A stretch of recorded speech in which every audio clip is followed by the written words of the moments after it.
देश में पुरुष और महिला साक्षरता दर में भारी अंतर से चिंतित राष्ट्रपति प्रणब मुखर्जी ने लड़कियों की शिक्षा की वकालत की है ताकि इस अंतर को खत्म किया जा सके।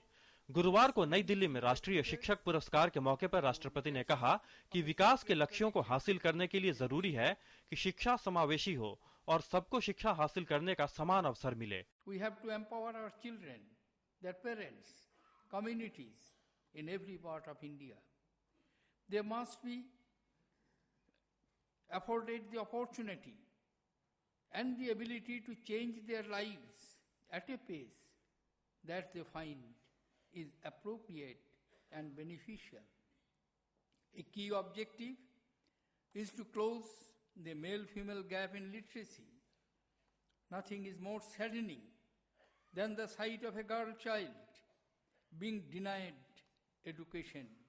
छात्रों को मूल्य आधारित शिक्षा मुहैया कराने पर जोर देते हुए राष्ट्रपति ने कहा कि शिक्षकों की इसमें अहम भूमिका हो सकती है।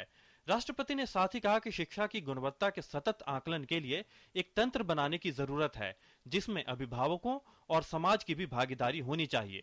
As we move forward, it is a holistic education that should play a definitive role in shaping our values.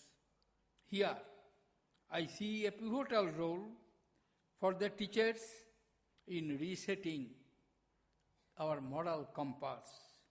The teachers have to help our youth imbibe the essential civilizational values of love for motherland, performance of duty, compassion for all, tolerance for pluralism, respect for women, honesty in life, self-restraint in conduct, responsibility in action and discipline.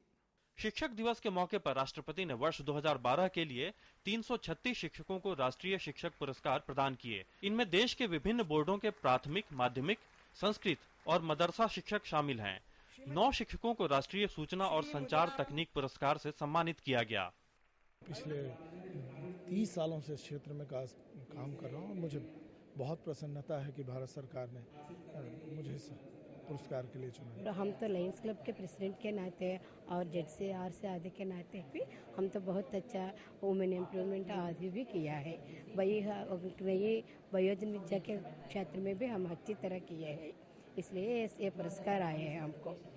पुरस्कार वितरण समारोह के मौके पर केंद्रीय मानव संसाधन विकास मंत्री MM पल्लम राजू के साथ साथ मानव संसाधन विकास राज्य मंत्री शशि थरूर और जितिन प्रसाद भी मौजूद थे। Nishant Saurabh, DD news, Delhi.